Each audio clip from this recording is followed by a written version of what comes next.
I'm going to start by saying thank you so much. I have over 1,000 subscribers, and the video I put up on the rollout day has had over 40,000 views, which is phenomenal. I know there's some of you who think I'm insane and a conspiracy theorist, but really that isn't what I'm about. I'm about finding problems with the official narrative. If you believe in mainstream media and you watched my video and you only questioned one point I made, in my book that is a job well done. I'll stop waffling now and get straight on with it. This is another video about nurse May Parsons. Now, I do have a couple of corrections to make. The thing that drew me to examine that video more closely was the fact that she wasn't wearing any gloves while giving the vaccination. Now, as it turns out, in late summer, NHS staff were told that they shouldn't wear PPE when giving vaccinations because of a shortage. However, they were to wear it if there was any chance of contact with patients' blood. Secondly, I commented on the way that ambulance woman was holding the needle, the syringe. She was holding it like a dart. Now, apparently when you're giving intramuscular vaccines, then that is correct. That's how you hold it. So apologies for that. I stand corrected. But they are the only two things that I got wrong. I stand by the rest, and I've actually found some more problems. I never know what to call it, some more issues with the videos that we were given on vaccine rollout day. I'm going to start by showing you the LinkedIn profile that I showed you the other day with May's qualifications on. Now, I've gone through these really carefully and I've discovered some interesting things about it. I'll start by showing you her profile picture on LinkedIn. If you remember the other day, I said that I was pretty sure there was something wrong with it. It looked too perfect, like it was out of a magazine. And I put it through the Google image thing, and it returned all the lip models. Now, I know some people thought that I meant that she was a lip model. I didn't mean that at all.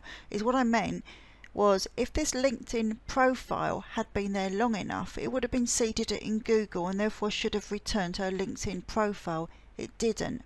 As it happens, I found out that the profile was made on the 4th of December, so it was set up very recently, and I suspect solely for the vaccine rollout. Anyway, this picture I said was wrong, and I hadn't put it through forensically, but I did this time, and I think you'll agree. You can see the outline, the blue outline, where her head has been cut out and the neck have been attached. So the head has been put on someone's neck. I mean, the angle looks wrong, doesn't it? If you look at the distance between her chin and her collarbone, which incidentally is visible, is like mine, and I weigh about not 80 kilos, I weigh about 54 kilos, 56, something like that. And I think you'll agree that May probably weighs a bit more than that and probably wouldn't have a visible collarbone. If this was taken on the 4th of December or even a week before, she wouldn't have gained that much weight in, say, a fortnight even. I don't think this is her. I think it's been made up and stuck on as a quick profile. Get it up there, come on. And also in the last 4 days, her profile now has activity. Do you remember I said I thought there would have been something like, oh, I'm the first nurse to have done the vaccine? Well, something along those lines did actually appear after I'd put up my video saying there's nothing there, there's no activity at all. So it's only been there since the 4th of December. A very recent profile indeed. Next, let's have a look at her experience. If you look at the first one she had, it was theatre's sister at Coventry Hospital in 2003. She stayed there till a couple of years ago, so 14 years and 5 months she was there. But if we look at the nurses register, and we have to assume that this is her, that she is May Rachel C. Parsons. She wasn't registered until a year later in 2004. I did check. I thought maybe there's a way round that a theatre sister doesn't have to register, but they absolutely do. So this doesn't tally. Either she was working without having been registered, or they haven't quite tallied up the dates. I can't get a clear picture of it, but her badge definitely says Modern Matron for Education and Escalation. The word escalation is hidden under her sticker. Just a quick word on the stickers, not a big deal, but I had to look for a sticker that says you've had your COVID vaccine, and this is all I came up with. I couldn't find one like hers, but that's just a minor issue. Here you can see that I searched for Modern Matron for Escalation and Education 2020. Okay, the words are around the other way, but it doesn't matter. They're just keywords. And as you can see, this is the first page of returns. It says must include escalation. It's not in there. Modern Matron's there. Process for escalating care, but there is no job title as far as I could find. That is Modern Matron for Escalation and Education. I found a general job description, but it wasn't for the title on her badge. It was for a Clinical Nurse Educator, or a CNE. I had a look on the UHCW website. It's quite good. It gives you a list of consultants, gives you their names and pictures. I searched under E for educators and it returned nothing. I then searched for Clinical Education Coventry Hospital, but nothing there either.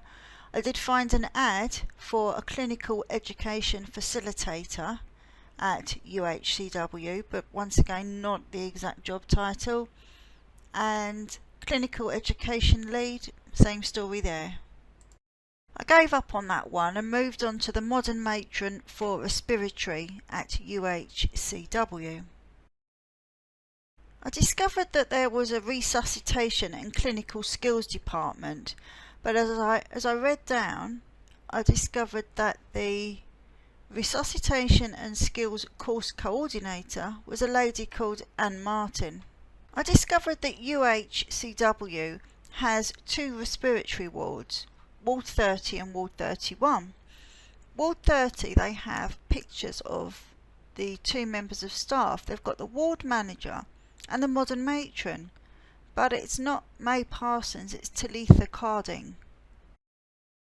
Ward 31 has no pictures of staff, but it mentions a respiratory specialist nurse. Throughout these short paragraphs, there's no mention of a Modern Matron. Even those of you watching who think I'm making this up for a reason I can't think of, well, you have to agree that I've given it my best shot. I just can't find anything with the job title stated on her LinkedIn profile. I can't find them anywhere. Nurse May Parsons was not the only nurse doing COVID jabs on Tuesday.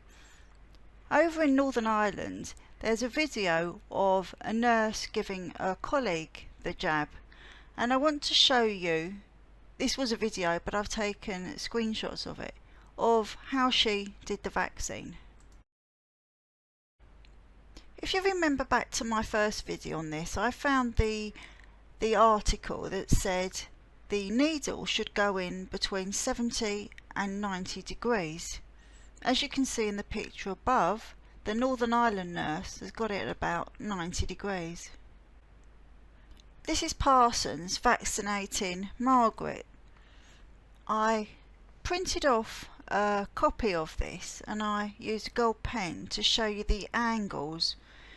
I did go slightly off, so I tried to do it on the computer in Paint, but I couldn't change the colour, so it's black. My one is better for visibility, but it is slightly out. But even taking that into consideration, you can see that that isn't between 70 and 90 degrees.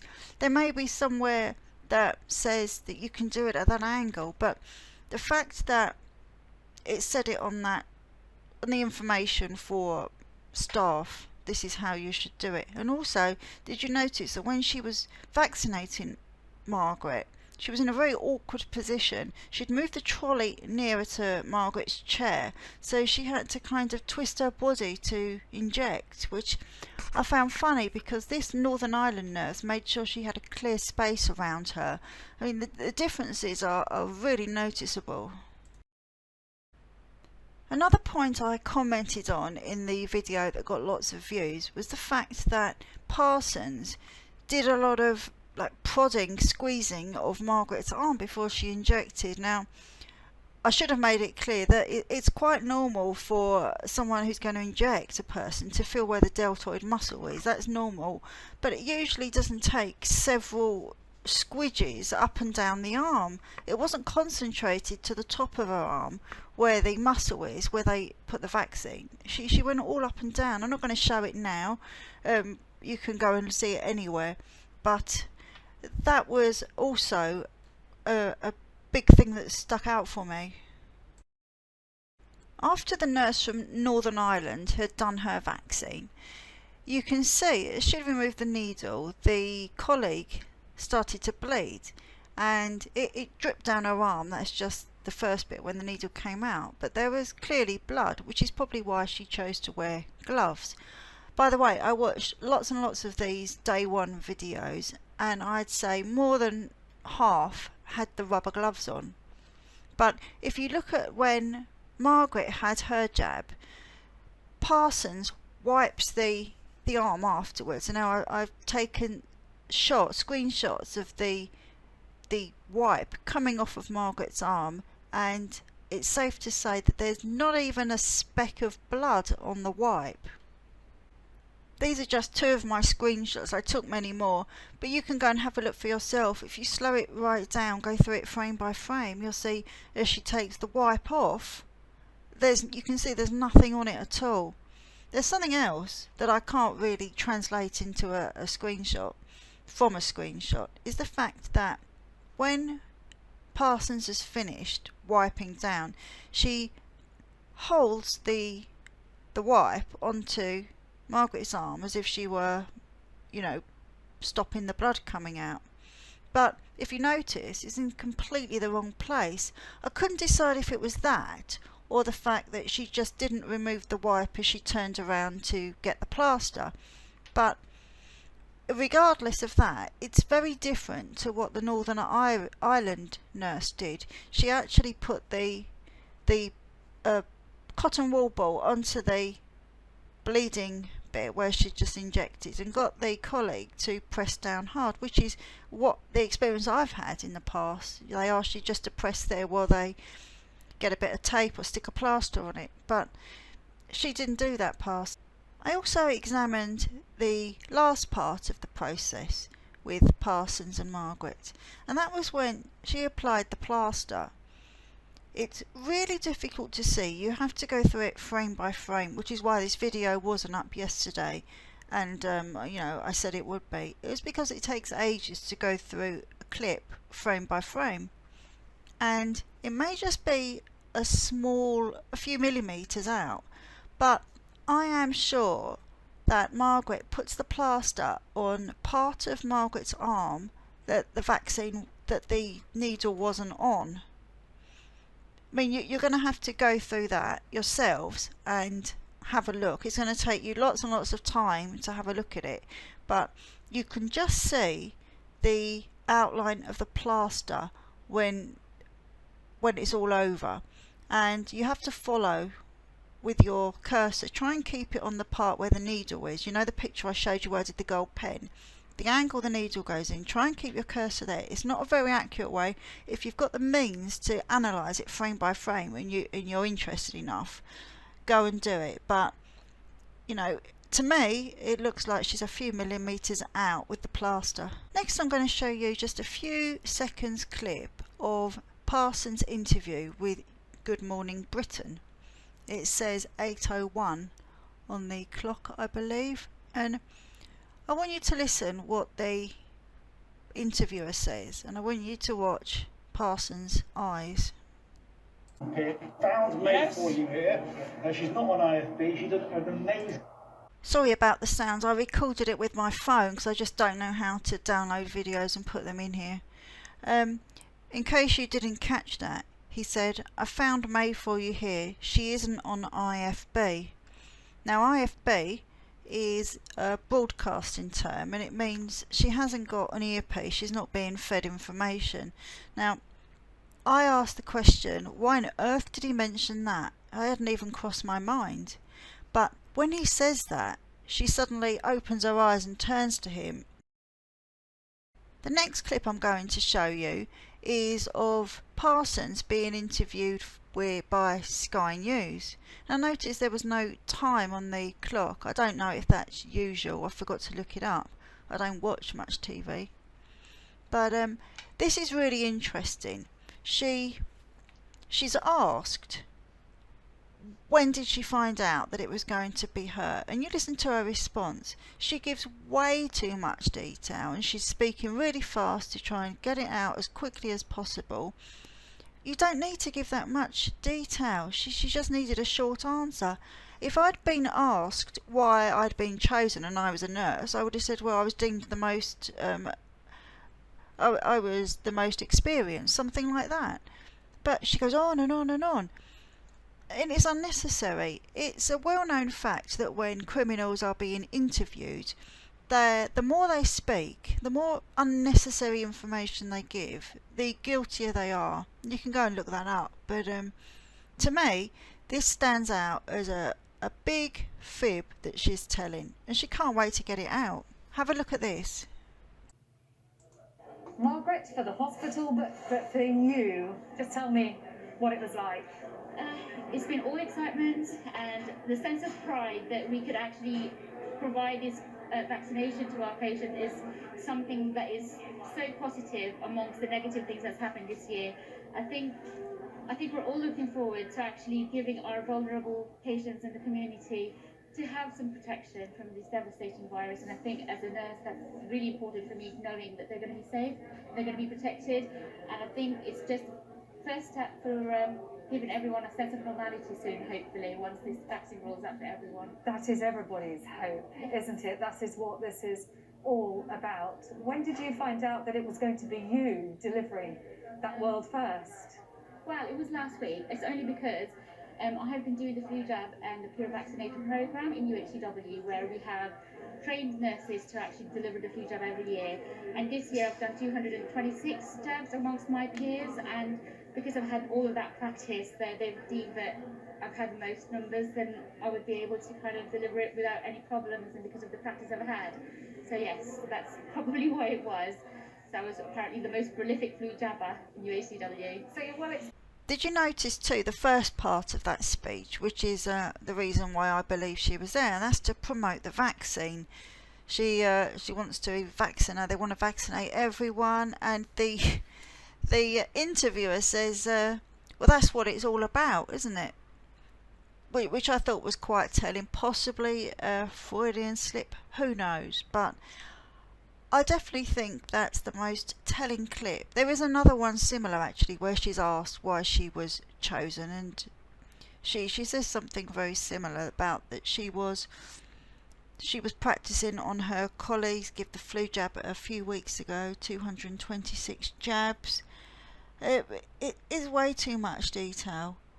I do think she was doing vaccinations there a couple of weeks ago, but I think she was learning how to do it for her role on Tuesday. I'll show you one more video clip. I won't show you any more after that. This is, I did have two of these. I had the bit before and the bit after, but I've no idea where it's gone and I can't find the video.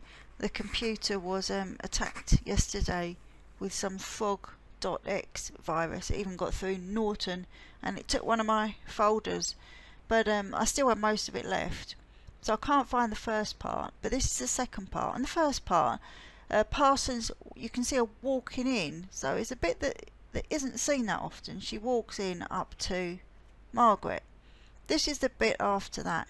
She, if you notice, she does her bit with Margaret and then turns to walk away. You see the shadow on the wall, and then during this live vaccine, it seems to cut. There seems to be a cut in it, and then it shows her by the trolley, but I don't know if it's just me. See what you think, but I definitely think there's a cut there.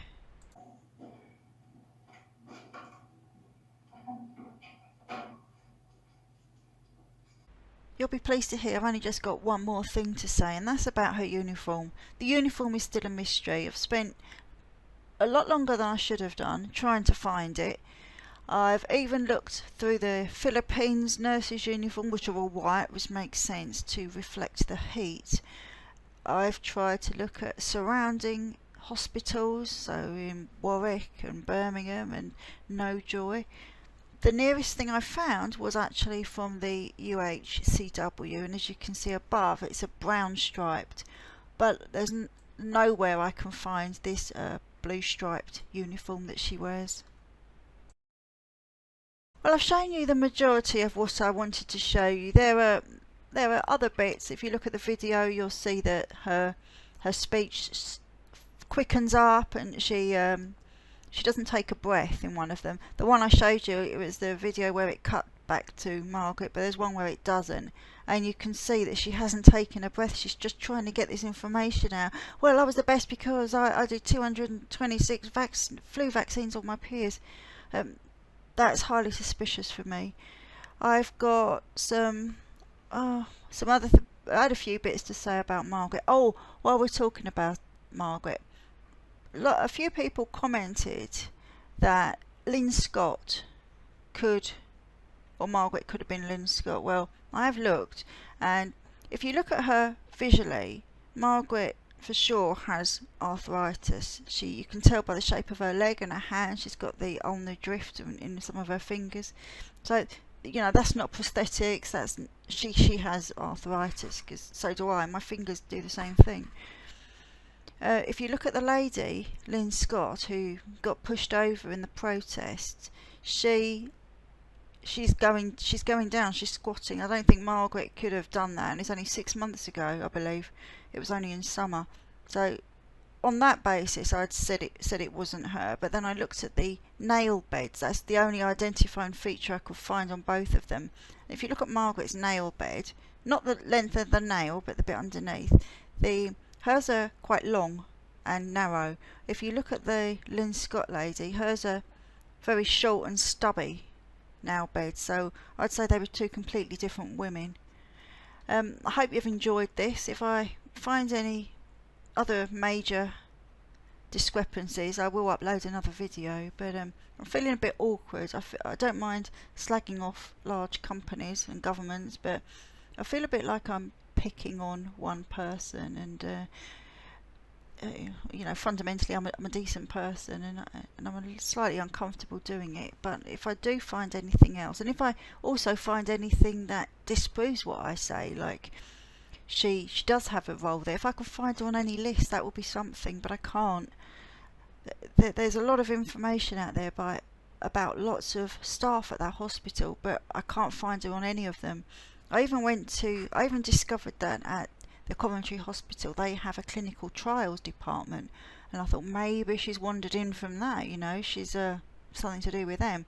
But they're only general images of when they're working, and obviously they're wearing lab coats, white lab coats, so I drew a blank there as well. I don't think she's who she says she is.